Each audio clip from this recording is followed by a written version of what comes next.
என் பேர் செல்லம்மா.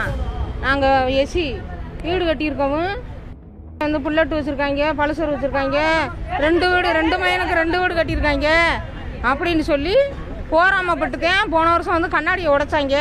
சரி உடைக்கவும் நாங்கள் மயங்க படிக்கிறவங்க வம்புதும்புக்கு போகக்கூடாதுன்னு சொல்லி நான் நிப்பாட்டி விட்டீங்க. நான் போயிட்டு போதுன்னு சொல்லிட்டு கொடுத்த கேஸை வாபஸ் வாங்கிட்டான். அவங்க சொன்னாங்க நீ ஆளை கண்டுபிடிச்சி கொண்டா நாங்கள் வெட்டுறோம்டாங்க.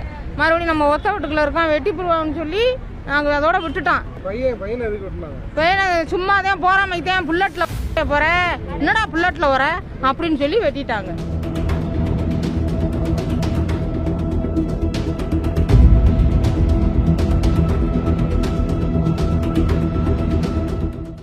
சிவகங்கை அருகே புல்லட் வாகனத்தை ஓட்டிய பட்டியலின மாணவரின் கைகள் வெட்டப்பட்ட சம்பவம் அதிர்ச்சியை ஏற்படுத்தியுள்ளது.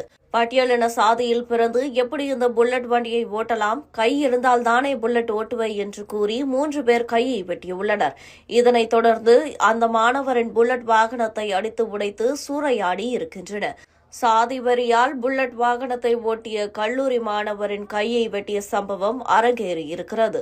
சிவகங்கை மாவட்டம் மானாமதுரை அருகே மேலக்காடாவர் கிராமத்தை சேர்ந்தவர் ராமன், செல்லம்மா தம்பதியினர். பட்டியலின சமூகத்தை சேர்ந்த இவர்களுக்கு ஐயாசாமி என்ற மகன் இருக்கிறார். இவர் சிவகங்கையில் உள்ள அரசு கல்லூரியில் 3ஆம் ஆண்டு படித்து வருகிறார். ஐயாசாமியின் தந்தை சிறு வயதிலேயே உயிரிழந்ததன் காரணமாக அவரின் தாய் செல்லம்மா ஐயாசாமியின் சித்தப்பா பூமிநாதனை திருமணம் செய்து ஒரே குடும்பமாக வசித்து வருகின்றனர். இந்த நிலையில் உழைப்பால் பொருளாதார ரீதியாக ஓரளவிற்கு முன்னேறிய பூமிநாதன் கடந்த ஆண்டு புல்லட் வாகனத்தை வாங்கியிருக்கிறார். இது அங்கிருந்த சில முன்னேறிய சாதியை இளைஞர்களுக்கு பிடிக்கவில்லை. இவர்களுக்குள் ஏற்கனவே முன்விரோதம் இருந்த நிலையில் புல்லட் வாகனம் வாங்கியதால் கூடுதல் விரக்தியடைந்து இருக்கின்றனர். ஒரு கட்டத்தில் பூமிநாதனின் புல்லட் வாகனத்தை 2 இளைஞர்கள் சேர்ந்து அடித்து உடைத்திருக்கின்றனர். இந்த விவகாரம் தொடர்பாக பூமிநாதன் மற்றும் ஐயாசாமி இருவரும் காவல் நிலையத்தில் புகார் அளித்துள்ளனர். இந்த வழக்கு நிலுவையில் இருக்கும் நிலையில் நேற்று கல்லூரியை முடித்து ஐயாசாமி புல்லட் வாகனத்தில் வீட்டை நோக்கி வந்திருக்கிறார்.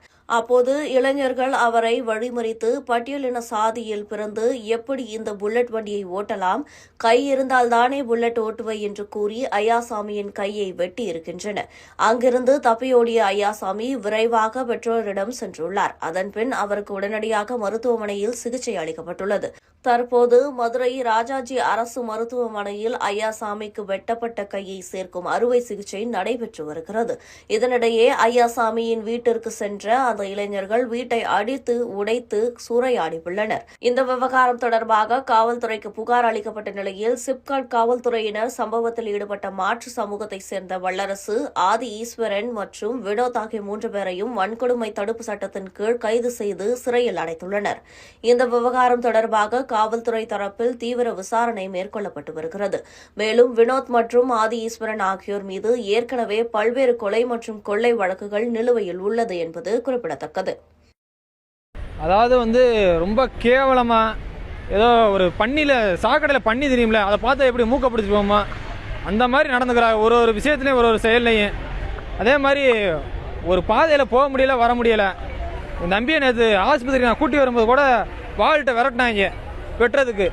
மறுபடியும் அப்புறம் வெட்டினதுக்கப்புறம் இந்த பாதையில் நீ ஆஸ்பத்திரி கூட்டி போவ அப்படின்னு.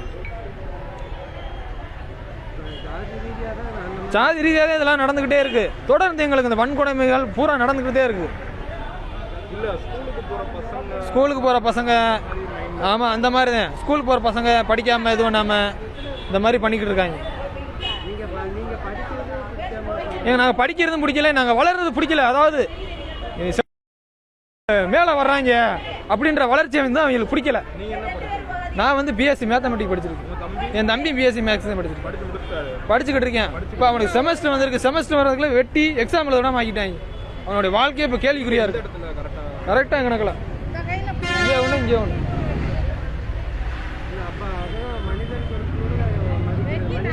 மனிதனை கூட மதிக்கிறதே இல்லை ஊரில். மதிச்சிருந்தா ஏன் இவ்வளோ நடக்குது? பையனை சும்மா தான் போறாமைத்தான் புல்லட்ல போற என்னடா புல்லட்ல வர அப்படின்னு சொல்லி வெட்டிட்டாங்க. புகார் கொடுத்துட்டோம். ராத்திரியே நடவடிக்கை எடுக்கிறோம். நாங்கள் சரியான வீட்டில் போலீஸ் இருக்காங்க 10 பேருக்கு. நாங்கள் சரியான நடவடிக்கை எடுக்கிறோமா. உங்களை இப்படி பண்ணியிருக்காங்க அவங்களே நாங்கள் அழுகவும் அழுதாக இறக்கப்பட்டு இருந்தாங்க. இப்ப வீட்டை பார்த்தாங்க. புல்லட் ஓட்டக்கூடாதுன்னு எதுவும் சொன்னாங்களா? புல்லட் ஓட்டக்கூடாதுன்னு அவங்க ரொம்ப நாளாக சொல்லிக்கிட்டே இருந்தாங்க. சாதி வரிய போய் புல்லட்டில் வரேன் புல்லட்டில் வர அப்படின்னு சொல்கிறாங்க. இப்போ இதுக்கு முன்னாடி போலீஸ்ல நீங்க வந்து சொல்லிருப்பீங்களா? போலீஸ்ல அதுக்கப்புறம் உங்களுக்கு என்ன பண்ணாங்க? போலீஸில் வந்து நாங்கள் சொன்னோம். ஆனால் புல்லட் ஓட்டுறோம்னு சொல்கிறாங்க. கண்ணாடி உடச்சி கிடக்கு. நாங்கள் வய வேலைக்கு போயிட்டோம் மையம் எல்லாரும். கண்ணாடி உடச்சி கிடக்கு சார் அப்படின்னு சொன்னோம். நீங்கள் கண்டுபிடிச்சி சொல்லுங்கள், நாங்கள் சொல்கிறோம்ட்டாங்க. சரி நம்ம கண்டுபிடிச்சா வெட்டிக்கிட்டி போடுவாங்கன்னு பயந்துக்கிட்டு நாங்கள் சொல்லாமல் இருந்தோம். படிக்கிறாங்க படி போயிடும்னு நான் சொல்லாமல் இருந்துட்டேன். இப்போ அவங்க நேரையே வந்து வெட்டிட்டாங்க. ஆனா ஒரு தலை பிடிச்சோம்னு நைட்டு சொன்னாங்க. அப்புறம் வந்து எஸ் சொன்னாரு 2 பேரையும் பிடிச்சாச்சுமான்னு சொன்னாங்க. ஆனா நாங்க கண்ணுட்ட பார்க்கல.